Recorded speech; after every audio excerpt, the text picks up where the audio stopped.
Good morning, everybody, and welcome back to the channel. So we're going to go dig a pond today, or dig in a pond. It's already started. A friend of mine wants to make it larger. So we've got the 220 Hyundai on the trailer, ready to go. We're going to put some fuel and some def in it, and then we're going to go do some digging. So we're going to dig for a while and get him some dirt out that he can move around with his utility tractor.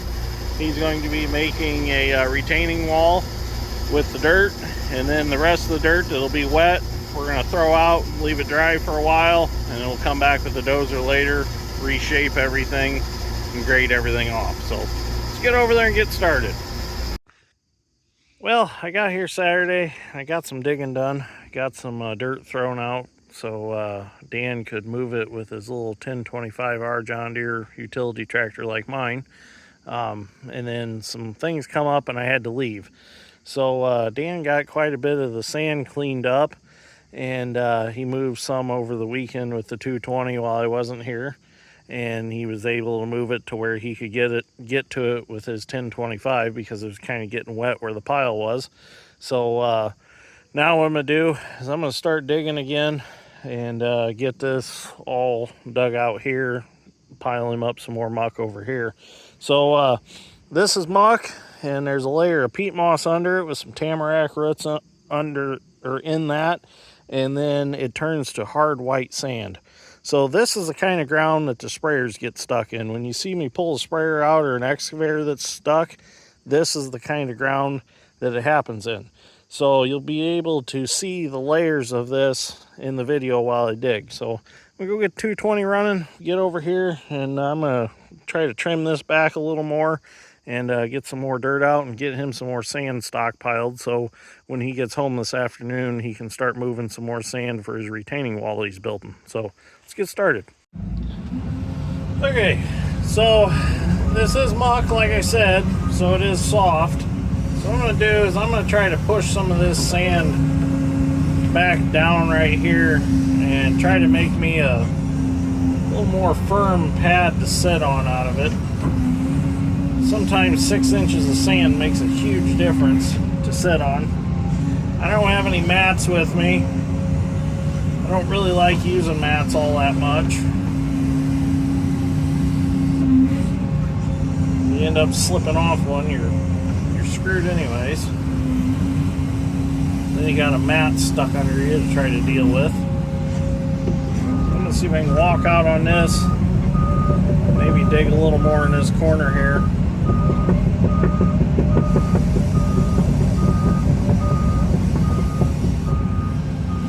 See what we can do. Yeah, it's soft.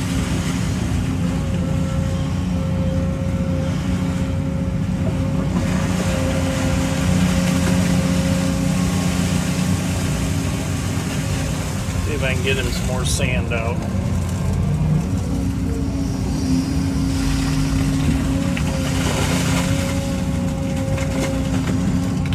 See, it's soft on top, but it's hard as can be down there. And that's the thing, you know, it's not like these sprayers when they get stuck, it's not like they're gonna end up going to the, I know a lot of people like to say China. They're eventually gonna stop. But you gotta get them out. There's our sand we're looking for.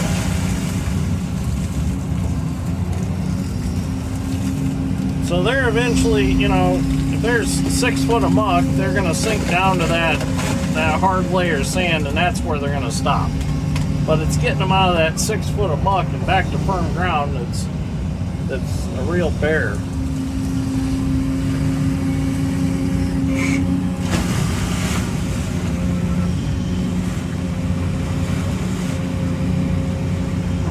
Now Dan originally started digging this pond with a small cat excavator, I believe he said it was. And he just didn't have the reach that he needed to get the depth that he wanted.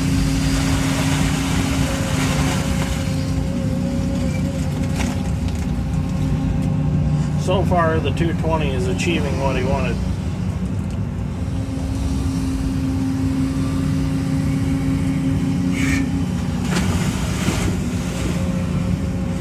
Got to be careful because I don't want to end off in there.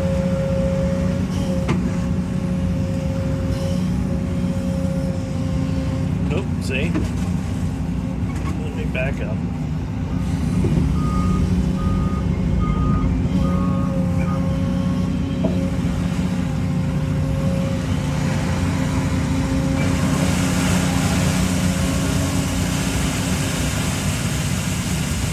We're actually about as deep as he wants to go, so we can actually start moving some of this dirt back.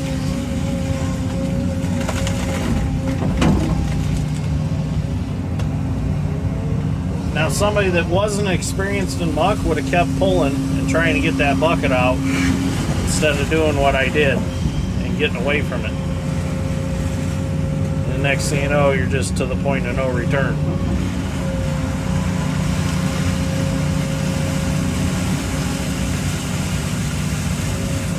Just got to take what you can get and be gentle. No sudden moves. Just let the kind of curl the bucket and let the suction break as it curls, and then lift with the boom, so you're not lifting against the suction.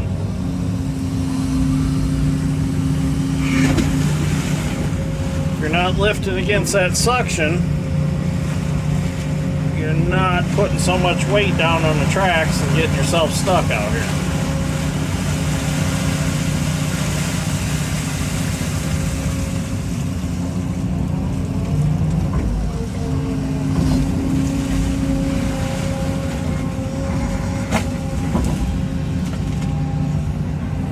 So if everything goes right, I will be at the Kentucky Expo Center at the Utility Expo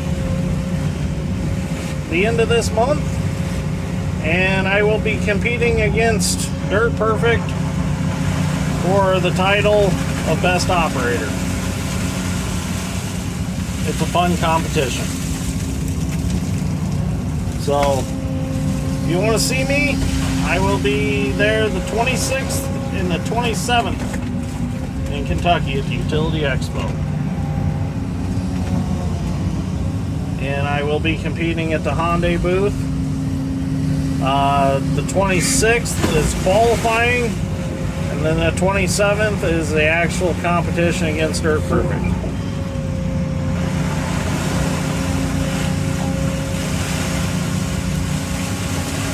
Will I win? Probably not. Will I qualify? Maybe. It's alright if I don't. I'm still a good operator no matter what.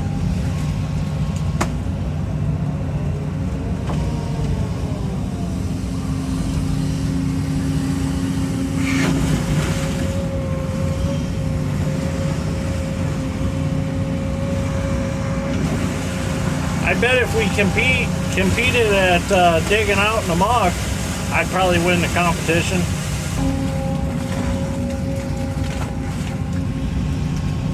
Alright, I'm going to move back, and I'm going to take the camera and put it out on a tripod and get some video from outside.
I'm going to start finishing out the end of this pond here. Now we're into a layer of marrow, and this is this gray clay looking stuff, but it's not like clay. It's like I don't know how to explain it. It's just like slimy gray stuff. I mean, it won't support any weight. Just you smush right through it. And as you can see, it's soft out here. You see how much trouble I'm having staying up. And I'm trying to separate some of this. Like the wetter stuff, nastier, marrowy crap goes in this pile, and then I got the sand over here, and then I've got the actual black muck pile right here to the east of me. This bucket probably has some sand in it, this next one. Yeah, there's some sand in that one. I can put that in the sand pile. So what I'm doing is I dump it here, let it de-water a little bit, and I've been moving it over there so Dan can scoop that up with the 1025.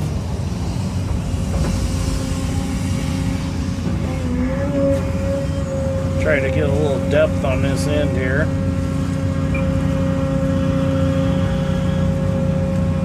Just gotta dig gently so you don't pull yourself in. That's a good bucket of sand. Dump that there, let some water out of it. When we're all said and done, we'll bring the dozer in and we'll dress everything up real nice. And I'm gonna drag all these piles back, get them farther away. Sounds like he wants to stockpile some of this. He wants to get this done because next year he wants to have his daughter's wedding out here. So I said, well, we'll get her done by then. There, that's a good amount of sand there for him. As I move back, I'm working towards kind of a sand hill, and the soil's starting to change, and it's getting a lot firmer to sit on. Like right now, I got some good footing now.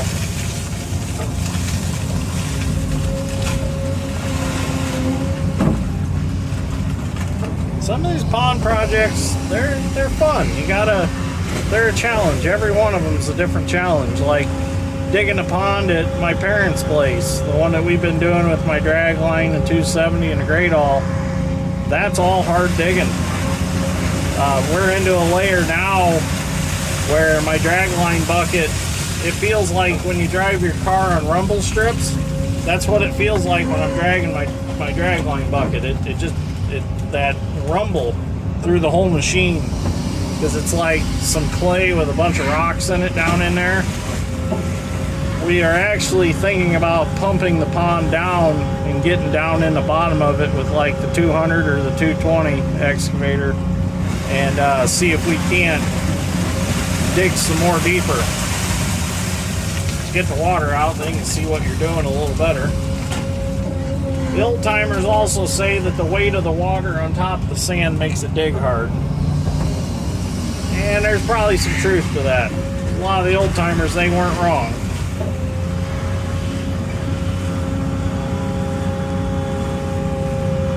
It's definitely, you get into that hard white sand like here, it's hard digging.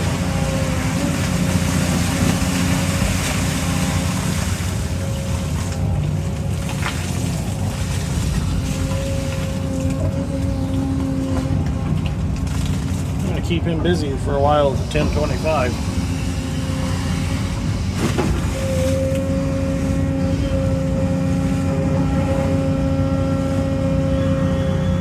Thing about a pond is when you dig a pond, you want to dig as deep as you can and work your way away from that hole. Because once you've dug it out, there's no going back to put depth on it. So you want to dig as deep as possible and then move away. A lot of guys will go through and they'll strip the top off, get them 4 foot of water, and then realize, oh no, I need to go back and I have no way of going back. Well, that's when you call somebody with a drag line or a long reach to come in and put some depth on it. But you don't have to have a long reach excavator to dig a pond. A lot of people think that, and it's not the case. You can dig a really deep pond with a standard reach excavator. just got to be smart about it when you start it.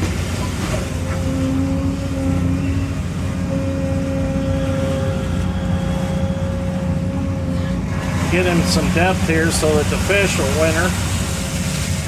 But down here in the muck, ponds don't have to be extremely deep for fish to survive. You can probably get away with about 4 foot of water, especially here in Indiana. But we'll make sure he's got quite a bit more than that.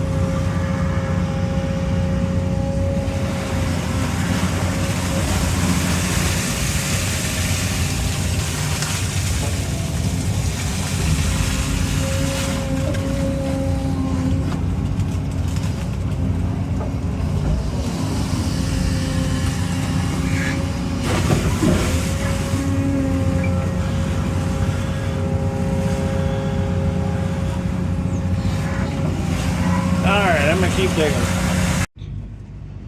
Now I'm working on tapering these banks out, which is kind of a challenge because it's so squishy, but I'm getting them. Gotta use that bucket like it's a concrete trowel. Smooth them out. Start at the bottom and work your way to the top. Change the pitch of that bucket as you go to keep it smearing it nice. Muck just kind of smears. If you try to dig at it too much with the teeth, you'll actually like pluck out pockets of it. So you just gotta kind of like shave it like a knife, kind of like so, you know, just kind of shave it. Kind of hold it down with the floor of the bucket and just shave with the teeth.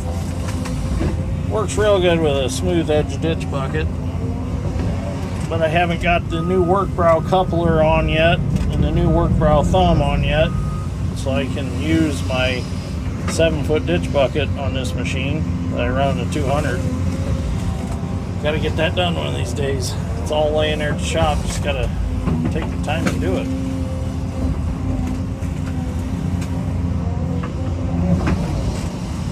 The bulk of it off here a little bit.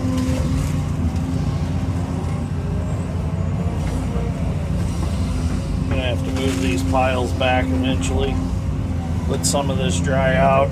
Figured come hog a bunch this afternoon and then come back later when it's a little bit drier.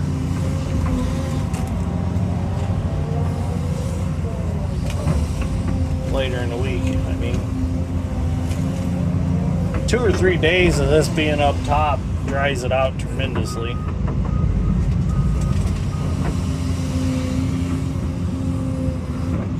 Just cut that back. There we go. Yeah, see how that plucks chunks out if you don't keep it tight against the floor?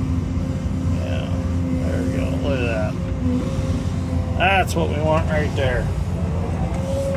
That's the nice thing about the great awl. The great awl is awesome for tapering because you don't have to work in a radius with it. You set the bucket down and you slide the boom straight in. It telescopes in, and you don't have to keep correcting anything with the stick because you don't have a stick. Just telescope in and out. There we go. Nice.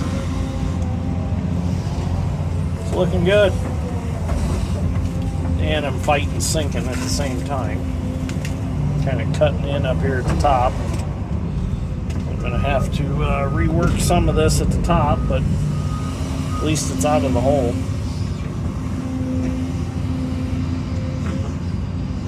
There we go. Set that bucket flat. Perfect.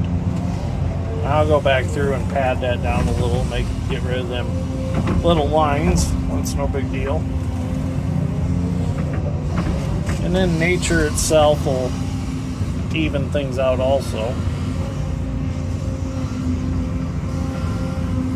The rain and a little bit of wind will erode that, smooth it off.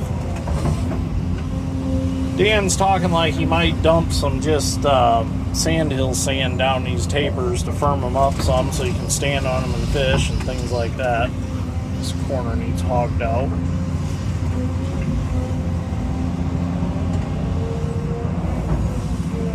which that's a good idea, either sand or some river rock or something like that.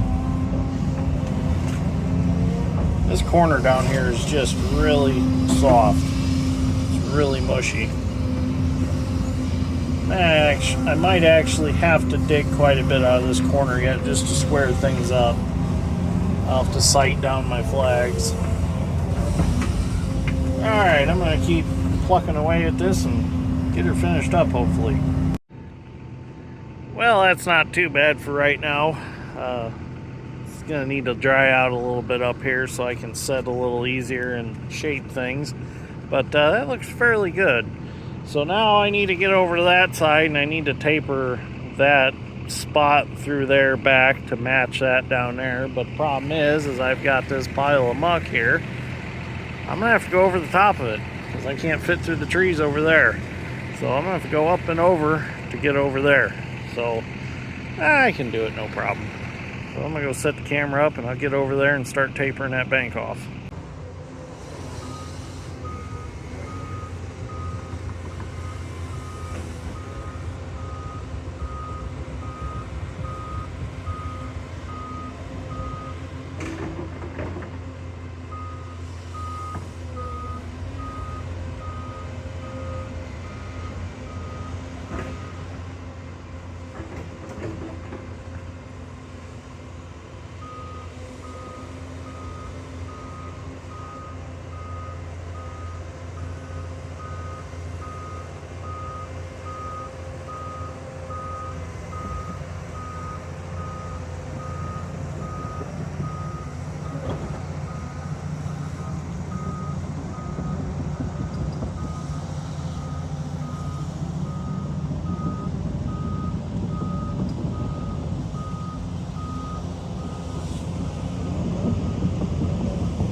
Well, there we go. Pond's looking really good. Things are just going to have to dry out before I go any farther. So we'll wait a couple days and then we'll come back. We'll shape things better, stockpile some of this dirt. Dan's got plenty of sand to play with for a while there. He's got plenty of topsoil he can move around too. So things are looking good. I like the way it's shaped. So kind of a nice rectangular shape with rounded corners. Looks real nice. I like it. Fits the landscape here. So what he wants to do is he wants to move some of this dirt over, build up around where the 220's setting, and then I guess they're gonna have like a tent set up there for like wedding reception and stuff like that. So that's why I left some of that sand mixed in that muck right there. So we'll grade that and that'll be a nice firm base and it'll grow some grass. So all right, I'm gonna head back to the shop. Thank you for watching. Greatly appreciate it. See you all in the next one.